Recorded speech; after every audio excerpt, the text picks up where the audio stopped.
Tracey, it's lovely to have you here. Thank you. And you've benefited from some of the volunteer work that's done at the Ronald McDonald House, because that has practically become a second home for you over the last while. Tell us about your daughter, Aria. Aria, so Aria was born premature and she's got a lot of complex needs. Aria's prognosis was very poor. She wasn't expected to survive last Christmas. Never mind this Christmas, but every hurdle that's thrown in front of her, Here's little Aria there. Yeah, she's just a little miracle. She's absolutely amazing. She's defying all odds by no end. But unfortunately, we have had a lengthy stay in hospital. So we're coming up on to 14 months now being hospitalised. So we've been through 4 different hospitals. We've been in Ronald McDonald now since May, and just like that, we couldn't have functioned. We couldn't have managed without them. Because of Ronald McDonald, we've been able to stay as a family. We can be close to Aria. We're part of a community. They're like our friends, our family. It's amazing. You want to be focused on Aria. You don't want to be thinking about, where you're going to stay the next night, everything like that. So it's just incredible what they do. And, could you take us through a typical day of Aria's care? And Aria would normally, she sleeps on a BiPAP ventilator. So the first thing, she comes off that in the morning. I'll get her washed, dressed. So Aria's day would be full then of your doctor's rounds, physio, play specialist, OT, SLT. Her day is quite hectic, Busy. And then, so her day's pretty full on, and then you get the text message at lunchtime to say that there's food ready over at Ronald McDonald. So that's your break. You look forward to that. You get out of the hospital environment, over to the house, have a chat with other parents, get a bit of comfort, a bit of hope. Even some days, just a bit of banter. Some days we don't even talk about hospital and illnesses, and we just have a laugh, and that's really important too. So that would be Aria's typical day. Back then, if we have a really good day, if she's in good form and stable, we can get ours out, and we actually take her over to Ronald McDonald House, which is she's always greeted very well. Well, she's got a name. Aside from Aria, she's Aria the Magic Baby. She's the Magic Baby. Yeah. So there was another child in Ronald McDonald, and Aria has overcome a few near-death experiences. But she got COVID. She had COVID. She's had rhinoentervirus 3 times. She's had aspiration pneumonia.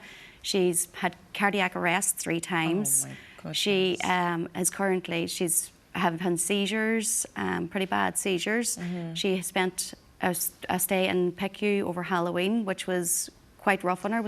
She was in a critical situation, but she has pulled through it all. So when we'd get her bounced back, stable, and over to Ronald McDonald, this child would say, "The Magic Baby's back. She's just magic," and it has stuck to her. She's actually called the Magic Baby in the hospital. The motto of the Ronald McDonald House, when I was reading about it last night, and it actually stopped me, and my eyes filled, because it's, "We've got you." Yes.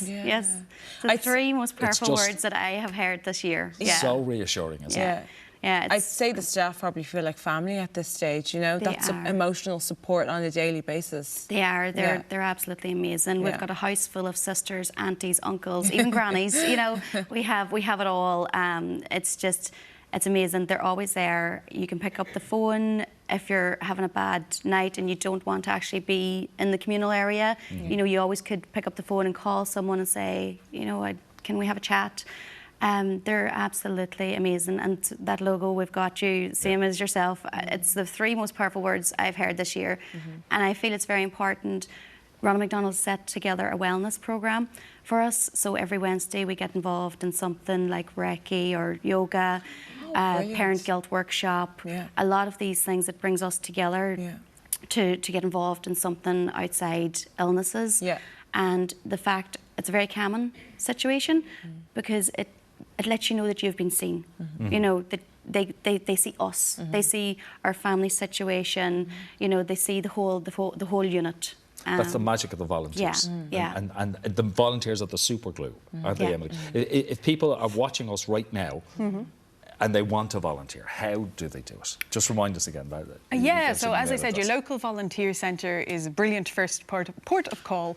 You can also think about like where your own strengths lie, because I think maybe sometimes we have quite fixed ideas about what specifically volunteering is, you know, maybe volunteering in a soup kitchen or something like that.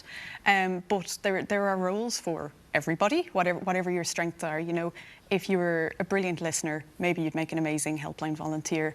If you're a brilliant talker, on the flip side, you know, there are organisations who set older people who might be vulnerable to loneliness or isolation. You know, you can make social calls to them. If you're brilliant with teenagers, maybe you want to run workshops in schools. You know, there's something for your strengths, whatever they are. So as I said, if you go to weact.ie/volunteer, there's loads of links to loads of information about where you can go from there. Just ask you about this little fella. This is Barrogue, yeah. So when you come into the house, there's a Barrogue on everybody's bed, and Barrogue is for a hug. So there you can have a present. You can't be taking Aria's Barrogue. No, Aria has her own Barrogue. Oh, she's got her own Barrogue. We're definitely going to fight over this. Go on. I just want to ask, in the house Aria doing now, like, Aria's doing good, yeah. So she's obviously we're dealing with seizures at the minute. We're trying to get those stabilised, but no, she's holding her own, and we, fingers crossed, we are hoping to get home in the new year. So that'll be exciting. So yeah, but it's the kindness. It's very overwhelming, the kindness in people. When we see the kindness in people, it puts hope back into our lives. Oh, you know, and also when every morning you see Aria smile. That is it. That's what keeps you going. That is what keeps you going. Like, people say it's hard, but then you look at her and you're like, no, you know, that one smile just wipes away all that. It's magic, yeah. Well, we wish you the very best. Thank you for coming to talk to us. Thanks for having us.